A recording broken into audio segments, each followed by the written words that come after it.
Slums and ghettos are an inevitable part of every Indian urban landscape, a byproduct of burgeoning population densities in cities. These areas often symbolize the relentless struggle to survive, fulfill ambitions, or rise above adversity, a narrative familiar to many through films and stories. In Mumbai's Govandi East, just half a kilometer from Govandi railway station, lies a slum that recently faced a devastating blow. Tata Nagar, located beside a canal, saw its residents lose everything overnight, left to fend for themselves under the open sky without any support or advocacy. A few months ago, the Bombay Municipal Corporation demolished the entire area without prior notice, leaving hundreds homeless and destitute. Now, men, women, and children primarily practice Buddhism and Islam live amidst the rubble, exposed to the elements without shelter. Struggling to meet their basic needs, they lack access to food, water, and secure housing, and are forced to pay for public toilets to maintain minimal sanitation. Demolition is something which is not at all new to people living in slums of Mumbai. The municipal corporation, the state government, and the central government, all three engage in very regular demolitions, and slums are removed as a policy also almost regularly. And in that context, Panchsheel Nagar is a slum which started settling around 25-26 years ago. There was a cement factory back then, an MCGM cement factory, and some of the workers used to live nearby, and that is how that whole Panchsheel Nagar came up. BMC faced severe backlash following these demolitions, which left more than 300 families homeless and sparked outrage and demands for accountability. Panchsheel Nagar, largely occupied by daily wage, Buddhist, Dalit, and Muslim labor families, had been the target of the BMC's demolition drive since 2002. Residents and activists argued that the move violated the Maharashtra Slum Areas Act, which mandates due process and rehabilitation for slum dwellers. एक में है 2 bathroom है, उसमें 3 रुपए लेते हैं, दूसरा एक है उसमें 2 रुपए लेते हैं, तो हम लोग वहाँ जाते हैं। हाँ, सब पब्लिक जाते हैं। हाँ, सब दिन ऐसा है भाई। पीने का पानी हम लोग बाहर से लेके आते हैं। हाँ, हम लोग नल का भी मोड़ का करे थे, फॉर्म भरे थे, तो आने बोले थे इधर आएगा नल, बहुत जन का आ गया, और ये इसके टूटने के वजह से हम लोग का कुछ नहीं आया। अभी उन लोग नहीं देने बोल रहे, डायरेक्ट मना कर दे रहे हैं म्यूनसिपाल्टी से। कुछ पुरावा नहीं बनेगा, कुछ बोलते पुरावा नहीं बनेगा, कुछ नहीं होएगा, ऐसा बोल रहे हैं। पैसा भी हम लोग भरे हैं, हम लोग 5-6 जन मिलके 800 रुपया भरे, 850 भरे नल के लिए भरे एमसी। हाँ, महीने का भरे हम लोग कि हम लोग को नल आ जाएगा तो हम लोग इधर उधर भटकेंगे नहीं, तो हम लोग पानी पियेंगे, बच्चे हमारे रहेंगे सुरेश तक, मगर वो भी नहीं हुआ भाई। और मीटर का बोलेगा तो मीटर भी नहीं दे रहे।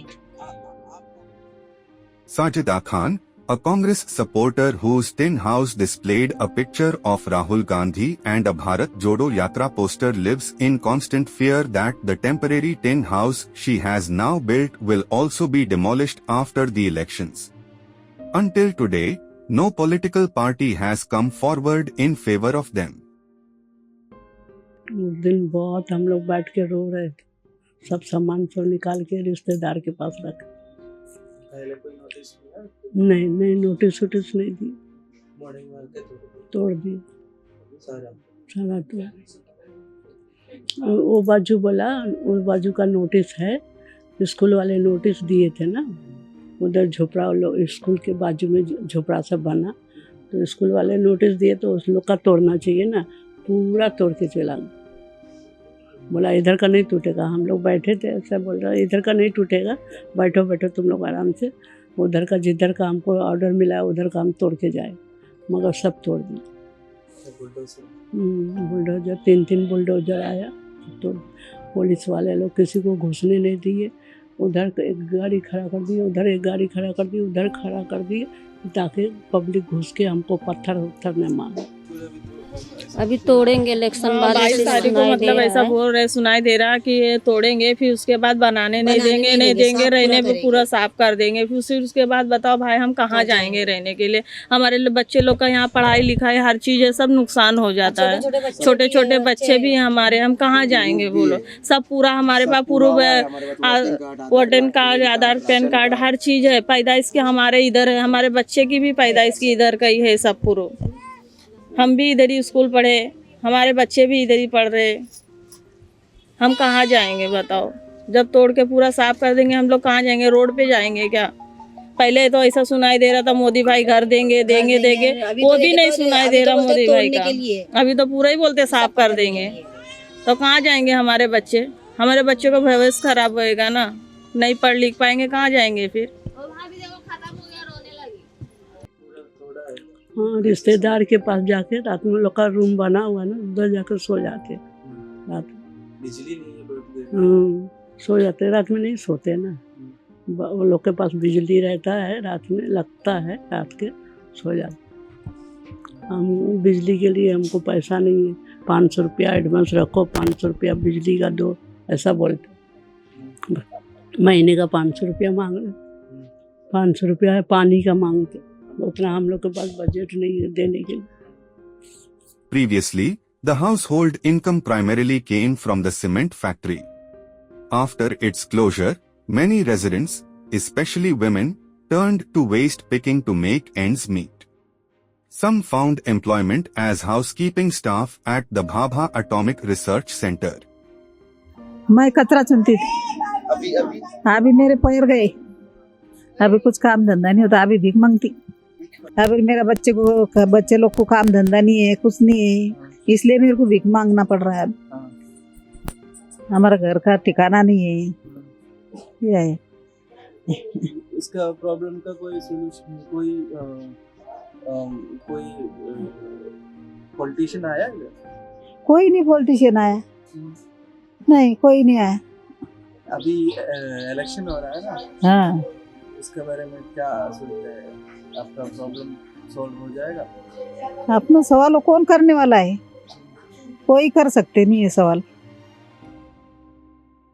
That slum dwellers are more than willing to pay for the services that they use from the municipality. They're more than willing to pay their property taxes. They're more than willing to lease the land on which their house is and pay for it.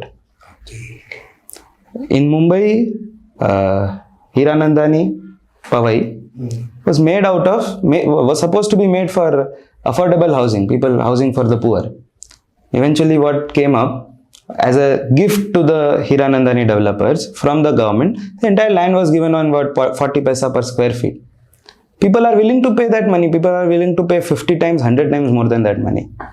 You can take the lease, charge them property taxes, they'll live there. They'll build their own housing.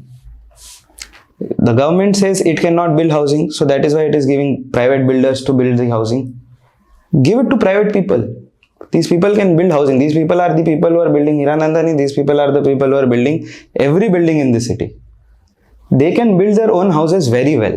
You give them the services, charge them for the services. Don't even give them for free.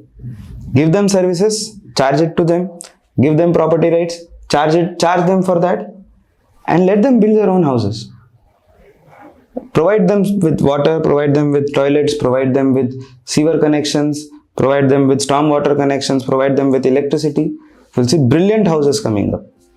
अब वही हमारा कोई सहायता होए, हम लोग को कुछ हेल्प करे तो हम लोग मंत्री एमएलए लोग को वोट दें। लेकिन अभी हम लोग ठान लिए जितने रहने वाले हैं, अभी हम लोग किसी को वोट देने वाले नहीं हैं। जब तक हमरा कोई हेल्प नहीं करेगा, हमरा कुछ मदद, किसी पार्टी को अब हम वोट नहीं देंगे।